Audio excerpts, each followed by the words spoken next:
최근 한국의 주변국들인 중국과 일본에서 계속해서 역사를 왜곡하고 있다는 소식이 전해지면서 많은 대한민국 국민들의 눈살을 찌푸리게 만들었습니다. 중국은 고구려의 역사와 발해의 역사를 중국의 역사라고 우기고 독립운동가이자 시인이었던 윤동주님을 중국인이라고 우겼습니다. 이뿐만 아니라 많은 분들이 아시다시피 김치와 한복, 그리고 이제는 삼계탕까지 모두 중국의 문화라고 우기고 있습니다. 중국만 이러는 게 아니라 일본 또한 마찬가지인데요. 일본이 저지르고 있는 역사 왜곡을 서술하기에는 너무나도 많아서 굵직한 거 몇 가지 알려드리자면, 동해를 일본해로 표기하면서 과거부터 일본 땅이었다고 우기는 것, 조선의 황후였던 명성황후를 시해하고 시체를 불태워버린 일본의 잔혹한 범죄를 교과서에서 삭제하고 을미사변의 정당성을 부여한 것, 3세기 동아시아 지도를 조작해 한반도를 이등분하여 위의 영토라고 표기, 임나 일본설이라는 터무니없는 주장을 펼치며 4세기 후반 한반도의 백제와 신라 그리고 가야까지 일본이 지배했고, 특히 가야에 일본 본부를 뒀다는 터무니없는 소리를 하며 일본 교과서에까지 수록했습니다. 지금 제가 나열한 것은 굵직한 것만 나열한 것이고 세세한 것들까지 찾는다면 한도 끝도 없이 나오고 있습니다. 당연히 일제강점기 시절의 역사는 대부분 왜곡되었고 그들은 아직까지도 없었던 일인 척 해오고 있습니다.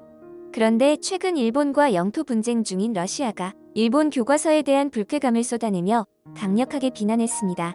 해당 기사는 요미우리 신문을 통해 보도되었고 야후재팬에도 게시되었으나 자신들도 부끄러운 걸 아는 건지 아니면 댓글에 너무 많은 욕설이 있어 삭제한 것인지는 알 수 없지만 현재는 야후재팬에서 기사가 삭제된 상태입니다. 그러면 삭제까지 시키고 싶었던 기사의 원문 내용을 알려드리면, 러시아 보좌관, 일본은 역사 조작국이다. 일본 고교 교과서에 불쾌함 드러냈다. 타스 통신에 의하면 러시아의 블라디미르 메진스키 대통령 보좌관은 7일 일본 고교생이 내년 봄부터 사용하는 교과서에서 북방 영토를 일본의 고유의 영토라고 명시하는 것에 대해 일본이 역사를 수정하는 길을 가고 있다 등의 비판을 했습니다. 이 발언은 1941년의 일소 중립조약 체결 80년을 기념해 모스크바에서 열린 학술회의에서 연설 중 등장했다.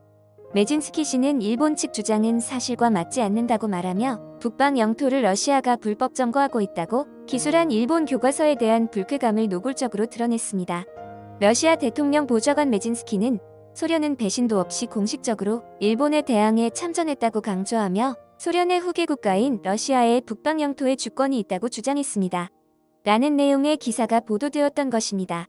현재 기사는 야후재팬에서는 삭제되었지만 많은 일본의 커뮤니티에서도 이것에 대한 반응들이 쏟아지고 있습니다. 해당 기사에 대한 의견 중 가장 많은 공감을 받은 커뮤니티 게시글을 살펴보면, 상대방의 눈치 보는 건 이제 그만두자. 그들을 계속해서 용서해주다 보니 이렇게 적반하장의 목소리를 내고 있다.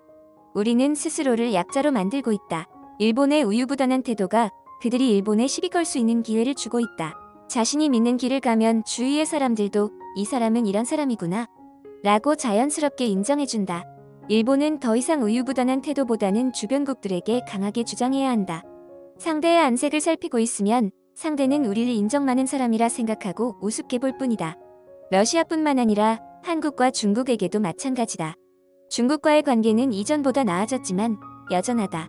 반면 한국은 수출 규제를 완화해주자마자 다시 또 위안부와 진용에 관한 터무니없는 소리를 하고 있다. 언제까지 그들의 소리를 들어줄 순 없다. 전 세계에 착한 일본이라는 이미지를 계속 유지할 순 없다. 우리도 화낼 땐 화낼 수 있다는 것을 보여줘야 한다. 라는 글이 올라오면서 많은 일본 네티즌들의 호응을 얻었습니다. 무슨 정신에 나사빠진 소리인지 모르겠지만 진짜로 그들은 스스로 아무 잘못이 없는데 주변에서 괴롭힌다고 생각하는 것 같습니다. 그렇다면 러시아 대통령 보좌관에게 역사 왜곡 국가라는 소리를 들은 일본 네티즌들의 반응을 더 자세히 살펴보도록 하겠습니다. 언제든지 법정 투쟁에 돌입해서 일본 주장의 정당성을 증명할 수 있지만 어차피 러시아니까 증명되더라도 절대로 돌려주지 않겠지.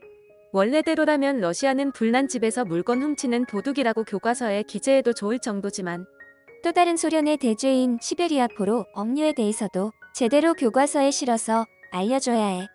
크림반도 문제도 있으니까 믿을 수 없는 건 확실해. 협력을 할 수 있는 부분은 협력하더라도 항상 경계할 필요는 있네요. 소련의 북방 영토도 그렇고 한국의 타케시마도 그렇고 도둑이 오히려 뻔뻔스럽다. 란 건 바로 이 국가들을 두고 하는 말이구나 싶네요. 심지어 백주 대낮에 당당히 센카쿠 열도를 강탈하려 하는 중국이 있습니다. 공산 진영은 쓸데없는 나라들 뿐이에요. 타케시마에 관해서도 마찬가지로 기술해야 합니다. 참고로 중국에서는 북방 영토가 일본의 것으로 되어 있습니다. 중국에는 뭐라고 안 하는 거냐? 러시아의 이 정도의 역사를 이해하는 사람은 없는 건가? 조금만 조사하면 금방 알 수 있는 이야기다. 지난 역사를 들여다보면 러시아는 약해진 나라만 갑자기 노리는 하이에나 같은 국가입니다. 역사가 말해주고 있네요. 일본은 1945년 포츠담 선언을 수락하고 무장을 해제했다. 소련은 일본이 연합국과의 평화교섭 중개를 소련에 부탁했기 때문에 일본이 곧 항복할 것을 알고 있었다.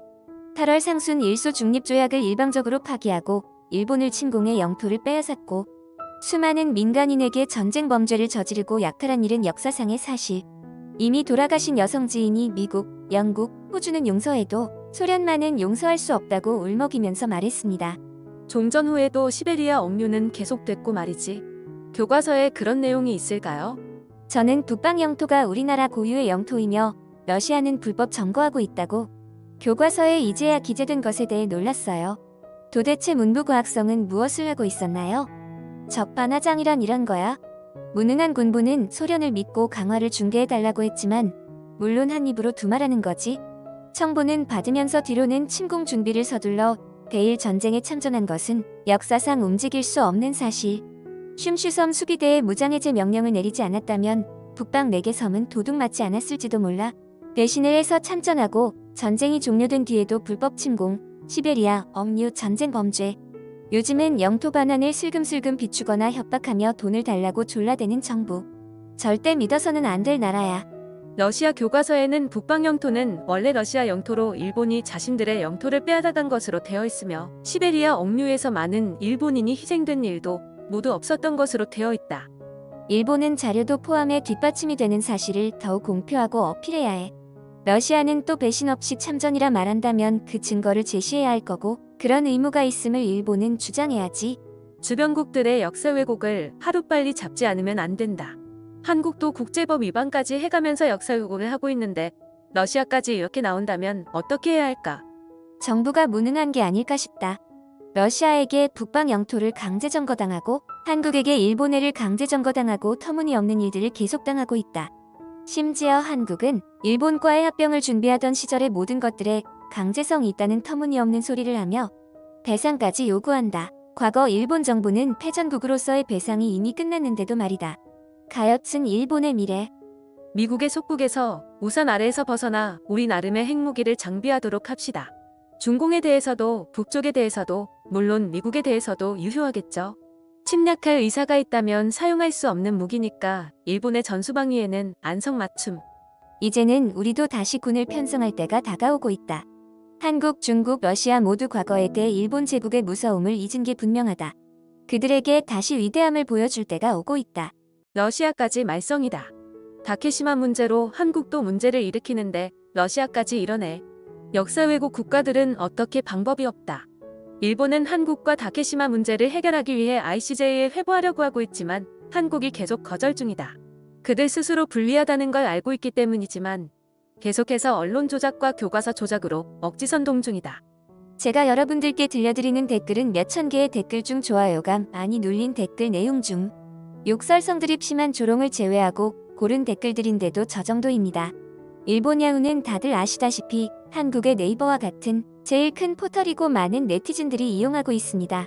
그런데도 자신들의 지난날의 과오에 대하여 잘못했단 생각이 전혀 없고 결국 이야기의 끝은 군을 편성해 일본의 위대함을 보여주자 라는 내용이 대다수입니다. 정말 궁금합니다. 지난날 일본은 항복을 하지 않았다면 두 방의 핵이 아닌 수십 발의 핵을 맞았을 수도 있는 패망 직전까지 갔던 나라인데 100년이 지나기도 전인 76년 만에 또 정신 못 차리고 군대 전쟁 얘기를 꺼내고 있습니다.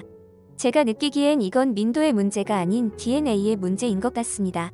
이들은 언제쯤 정신을 차리게 될까요? 여러분의 생각은 어떠하신가요?